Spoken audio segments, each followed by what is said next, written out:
What's going on, guys? Welcome back to WWE Network and Show, where I, Graham G.S. and Matthews, break down all the original content I watch on the WWE Network. And today we're talking the latest episode of Uncool with Alexa Bliss, featuring Napoleon Dynamite himself, Jon Heder, I believe. It's Jon-Hed. I know who Jon Heder is, or Jon Heder. I always thought it was Jon Heder, but I guess it's Jon Heder, Heder.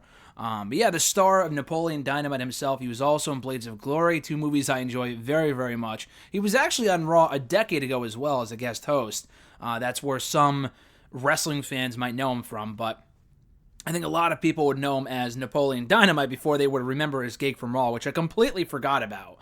When I started this episode, I'm thinking, wasn't he on Raw like 10 years ago as a guest host? And I forgot what he did, but I remember he was involved with WWE in some capacity. And I completely forgot until they replayed the footage, that he actually wrestled a match on the show in early 2010, which is hilarious.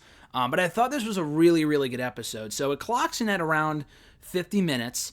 And it's fitting, too, because Alexa Bliss is a huge Napoleon Dynamite fan. I don't know if it's her favorite movie of all time, but she actually dressed as his character from the movie for Halloween just a couple of months ago. I'm not sure. I think this was probably recorded beforehand because she made no mention of that, but I thought it was really cool for her. It was just a really cool conversation in general, and he comes across as a really, really cool guy. So she actually remembers, to start off the podcast, wearing her Vote for Pedro shirt, which is where if you had to have seen the shirt at some point. I guess I had seen someone, I think I showed Alexis or something, and she didn't know where it was from. She's never seen the movie, so I guess not everyone's familiar with it. But, she talks about wearing that shirt constantly throughout high school. She graduated high school in 2009, but the movie came out actually while she was in middle school. And it was the only movie, she said, I don't know about current day, but at least back then, the only movie that she saw in theaters twice. And Heder says that he loves movies.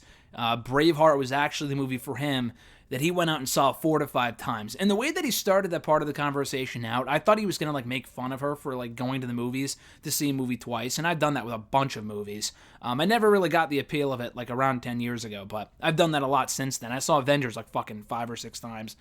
And he said he saw Braveheart 4 to 5 times, which I thought was hilarious. And Alexa brought up how she brought the DVD to school, and no one really understood what it meant, and her teachers were like, I liked the movie, it was funny, but it's almost too relatable. And Heder says that he was a lot like that character in school himself, due to having an identical twin brother growing up, and they were always each other's Pedros. That's what he said. And again, you kind of have to watch the movie to understand what he means by that, but I thought that was cool. He was kind of worried that they might like the same girl, and they never had an issue with that until college. There was a girl situation in college where the brother got the girl first, but she realized that although he was more cool, John was actually the one that she liked more. So that was a real story that happened, I guess. And it was always a competition between the two, he said. And how they also kind of grew up making stop-motion videos. And teachers loved the fact that they were passionate about doing that. They were always great at projects. And that's how they kind of broke into the movie industry. And that's kind of what paved the way for them to be involved with movies and stuff like that. So John specifically got approached the script for a short film in 2001. He got great feedback from it, and that was what kind of steamrolled his early acting movie career. Alexa asked him how fun it was to play that character in that movie, and he mentioned how relatable it was to middle schoolers, though he never really got to see the effect that it had on that demographic firsthand because he wasn't in school. By that point, he was well out of school, didn't have any kids at that point. But he does talk about the origin of the dance that he does in the movie that Alexa's obsessed with.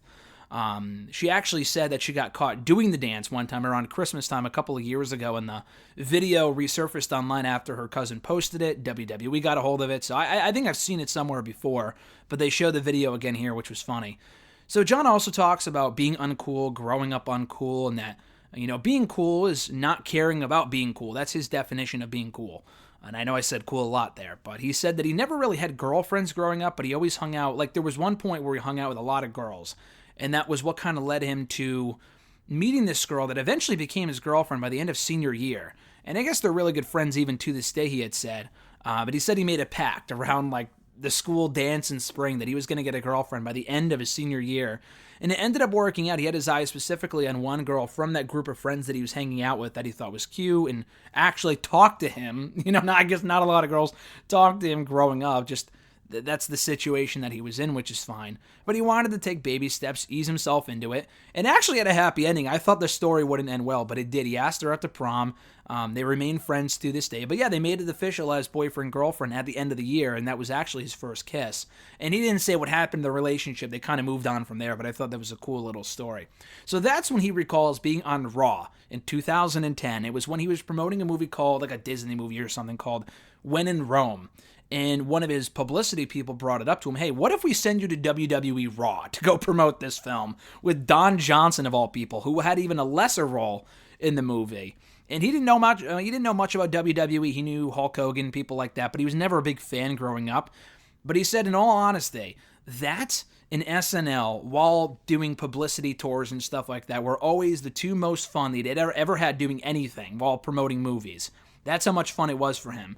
So we actually, again, teamed with Show Miz on an episode of Raw. It was Big Show, Miz, and Heder versus, was it DX and Hornswoggle? I think that's what the six-man tag team match was. And it was in early 2010. He said everyone was super nice backstage, Big Show, Triple H. And they asked him how physical he wanted to be. And he said, I'm all in. I'm all in on this. And he did get physical at one point. Triple H punched him. It was really entertaining. And I completely forgot about that until they brought it up here. But he wrestled as The Flame, and he came out wearing this like Ric Flair-esque jacket, and he still has the outfit to this day, which is funny. Nowadays, he's married with kids. He says his kids are as uncool as he was growing up, which is cool. And he wanted to be a father like his father was to him, but more relatable, because I guess his father never really did a lot of the things that he liked, but he wanted to be a different dad. So he tries to do a lot of different stuff with his kids, in addition to camping and stuff like that. He tries to kind of connect that bridge by playing video games with them and watching movies on Friday nights, which is cool. And he and his wife show their kids movies that they grew up watching, Ernest included, stuff like that, which I thought was cool. And then to close it out, he talks about drawing pictures and how it should relate to the movie, talking about the Liger picture from Napoleon Dynamite, how it kind of relates to that film, and how the first draft of the Liger that he drew for the film, he didn't like it.